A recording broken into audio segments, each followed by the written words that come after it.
So this was published in 2007. This should be a mandatory reading for every person in healthcare. But I'm going to read part of it. It's very long. It's very well done. Really, really just getting to all the problems and some things that some people may not know. For the first time in history, psychiatrists during the Nazi era sought to systemically exterminate their patients. However, little has been published from this dark period analyzing what may be learned for clinical and research psychiatry. At each stage in the murderous process lay a series of unethical and heinous practices, with many psychiatrists demonstrating a profound commitment to atrocities, playing central pivotal roles critical to the success of Nazi policy. Several misconceptions led to this misconduct, including allowing philosophical constructs to define clinical practice, focusing exclusively on preventative medicine, allowing political pressures to influence practice, blurring the roles of clinician and researchers, and falsely believing that good science and good ethics always coexist. Psychiatry during this period provides a most horrifying example of how science may be perverted by external forces. It thus becomes crucial to include the Nazi-era psychiatry experience in ethics training as an example of proper practice gone awry. During the Nazi era, for the first time, that's going back here. Oh no, this was the background. Background is that it systemically exterminated their patients. It has been acknowledged that the medical profession was profoundly involved in crimes against humanity during this period, with various publications describing this malevolent period of medical history. It is less known, however, that psychiatrists were among the worst transgressors. At each stage of the descent of the profession into the depths of criminal and genocidal clinical practice lay a series of unethical decisions and immoral professional judgments. Furthermore, very little has been published on lessons that may be learned from this dark period in history of psychiatry and on ethical principles that may be extrapolated for the future practice of clinical and research psychiatry and for inclusion in educational programs. This paper reviews the role of psychiatrists in the Nazi era and analyzes the underlying misconceptions that led to the behavior. And finally, recommendations for inclusion of the study of this period in ethics training are presented. So I'm going to read some more just because I think it's important. The professional status of psychiatrists did not place any obstacle to their participation in Nazi crimes, and many demonstrated a profound commitment to atrocities. Psychiatrists were instrumental in instituting a system of identifying, notifying, transporting, and killing hundreds of thousands of mentally ill and racially and cognitively compromised individuals in settings ranging from centralized psychiatric hospitals to prisons and death camps. Their role was central and critical to the success of Nazi policy, plans, and principles. Psychiatrists, along with many other physicians, facilitated the resolution of many of the regime's ideological and practical challenges, rather than taking a passive or even active stance of resistance.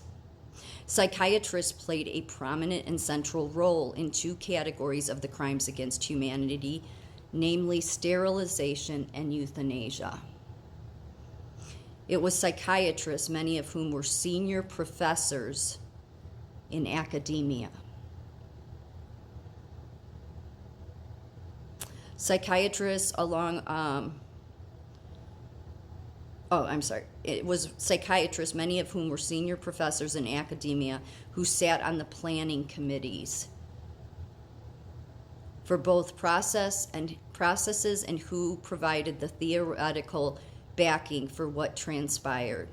It was psychiatrists who reported their patients to the authorities and coordinated their transfer from all over Germany to gas chambers situated on the premises of the 6 psychiatric institutions.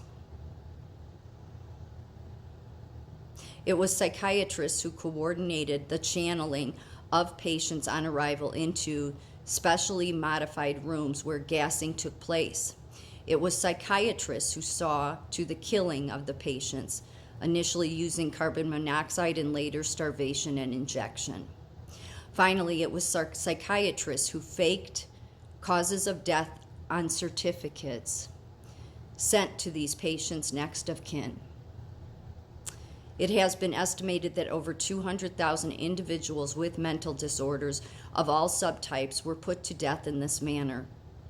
Much of this process took place before the plan to annihilate the Jews, Gypsies, and homosexuals of Europe. Hitler never gave the order to kill patients with mental illness. He only permitted it in a letter written in October 1939 and backdated to September 1st, 1939. Psychiatrists were therefore never ordered to facilitate the process or carry out murder on the mentally ill. They were empowered to do so. Activity by psychiatrists and psychiatric institutions thus constituted the connection between euthanasia and larger-scale annihilation of Jews and other undesirables, such as homosexuals, in what became known as the Holocaust. Parenthetically, only one physician ever came to command an extermination camp. His name was Dr. Imfred Abler, a psychiatrist who established Treblinka based on his experience as Brandenburg Psychiatry Facility medical superintendent. He managed the camp for 6 months until he was fired for inefficiency in disposing of the thousands of bodies he succeeded in acclimating. Attitude of mainstream psychiatry to Nazi psychiatry practice following the war. While it would be expected that the involvement of psychiatrists in such a profound manner would be well known in the field,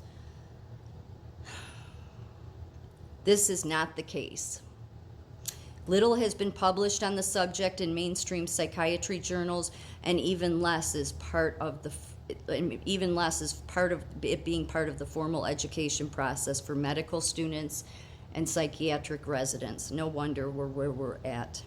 Several reasons may be proposed